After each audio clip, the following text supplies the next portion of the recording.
You're tuning into Black and White Sports on YouTube. The no-holds-barred truth on sports. The main event starts now. I am back. Rodgers for Black and White Sports 2. We are going to talk about the New York Jets and their schedule and a former really damn good NFL wide receiver, a guy that, man, if he'd have just won one ring, Brandon Marshall would have went into the Hall of Fame. And before I do these kind of videos, I always like to bring up a guy's stats just so I can sort of check them out. And it's like, holy shit, Brandon Marshall had nearly 13,000 yards receiving in the NFL. 6 Pro Bowls, back when that was actually a thing, and 83 touchdowns. 7 consecutive 1,000-yard receiving years for Brandon Marshall. And then he come back and had another one later. He played a couple of years for the Jets. So let's do Brandon Marshall first, and then we'll get to the Jets getting a shit ton of love on the national schedule. And, I mean, they got love everywhere, as you can expect, now that Aaron is in New York. This is Outkick on Brandon Marshall. Yes, at 39 years old, you were reading this right. Brandon Marshall is floating the idea of coming out of retirement. Let's just take a look right here. This is Marshall. 12.7 yards per catch receiving, 83 TDs, nearly 1,000 yards, 12,351 receiving yards. But you can see his last couple of years, I mean, it was a real drop-off at 33 and 34 years old. However, obviously, he played in much less games those 2 seasons. Actually, that last season, he had 12.4 yards receiving. Now, should be noted, he was 34 back then, and he retired in 2018. So, you know, there's that. Brandon Marshall has not closed off the idea of playing one more season in the NFL. For the record, I don't really think this is going to happen. But anyway, I digress. Marshall hasn't played a snap of NFL football since 2018. He's since pivoted to a successful podcasting career with the, quote, I Am Athlete podcast. However, nearly 5 years after hanging up the cleats, he's leaving the door open for a return if it means he can play with Aaron Rodgers and the Jets. There he is playing for the Jets right there. The former Jets star was asked on his podcast if he would consider playing again if he could team up with the future Hall of Famer, and he immediately responded, yes. There's got to be no less than like 50 receivers out there his age that were pretty good that would probably answer that question with yes. Marshall did note he's not sure if he could take the contact anymore and would likely have to change positions to tight end. That's interesting. That is sort of interesting because, I mean, Marshall's a big guy. I mean, he played 6'5", 232. That is tight end-like size. It is. Honestly, it's hard to tell how seriously these comments from Marshall should be taken. It seems like he's probably kidding, but it's hard to tell with his tone and his cadence.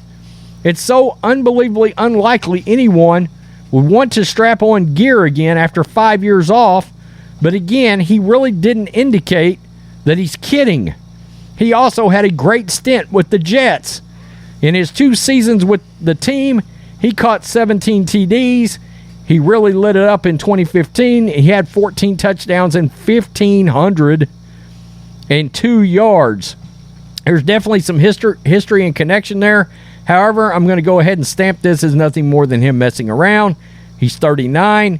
He's on the wrong side of 30. He's not just on the wrong side of 30. He's damn near 40.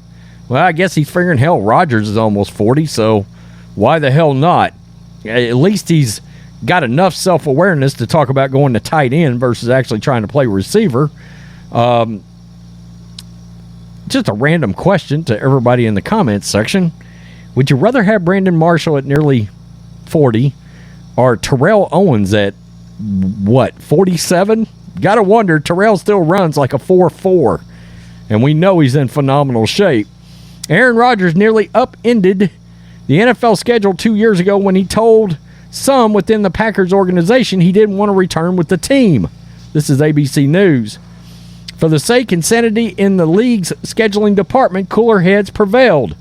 Rodgers was on the move during the offseason with his trade to the Jets, but it was well planned enough in advance that the league and its network partners could get in their request. The Jets will make 6 primetime appearances and have 4 games in the Sunday afternoon late window. Boy, I caution.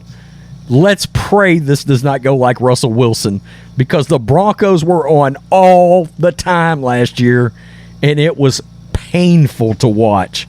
Navigating the process was largely about Aaron and his future. Fox EVP, head of strategy and analytics, Mike Mulvihill, said, "There's a lot of focus on marquee quarterbacks that could change teams, and that was certainly the case this year. For the second straight year, ESPN's Monday Night Football gets a marquee QB, making his debut with another team when the Jets host the Bills on September the 11th. Russell Wilson's first game with Denver, which coincidentally was in Seattle, that was a big deal. It was a very big deal last year, averaged 19.85 million viewers, the most watched Monday Night Football game since ESPN took over the package in 2006. I'm calling it now. Rodgers and the Jets versus the Bills on September 11th is going to do like 23 million viewers. It's going to blow that out of the water. 3 of those Jets' first 4 games are in a national window. The September 17th game at Dallas, that's going to get a big rating, is the featured CBS game in the late window, and Rodgers' first meeting with Patrick Mahomes is on NBC Sunday Night Football, October 1, when the Jets host Kansas City. CBS has at least 8 games, with Fox, ESPN, NBC, and Amazon Prime getting 2 apiece. The league does not set networks for all Week 18 games until after Week 17. Even though this was the first year of the NFL's new television package, where any game could go to any network, most of the past structure remains in place. 90% of Fox's scheduled features have at least one NFC team. CBS remains top network for the AFC teams.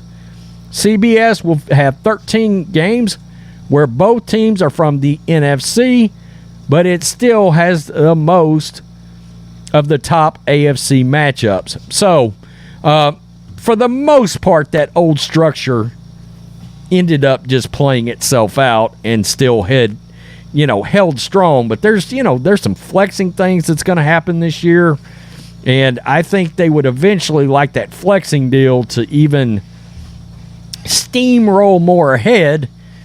And there are multiple Monday Night Football double headers this year, including one that starts at the same time. I don't like that at all. Also, keep in mind, all this is with the thought process that the NFL has, that they absolutely remember the fact that the Titans game on Tuesday night during COVID did a massive NFL rating. All right, I believe the rating was bigger than Monday Night Football. They are very aware of that still, and that is still eventually on the radar for the NFL to have Tuesday Night Football. That's a real thing. I don't know when. I'm surprised we haven't already heard more about it.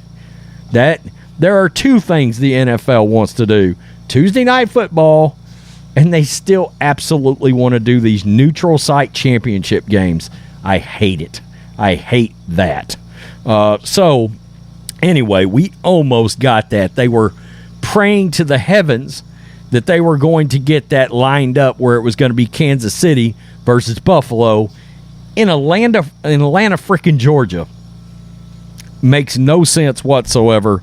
Fans overwhelmingly shit all over that, as they should. Tell me what you think, Black and White Sports 2 supporters. Peace. I'm out. Till next time. Thanks for watching the show. Be sure to like, comment, and subscribe. Be sure to tune in next time on Black and White Sports.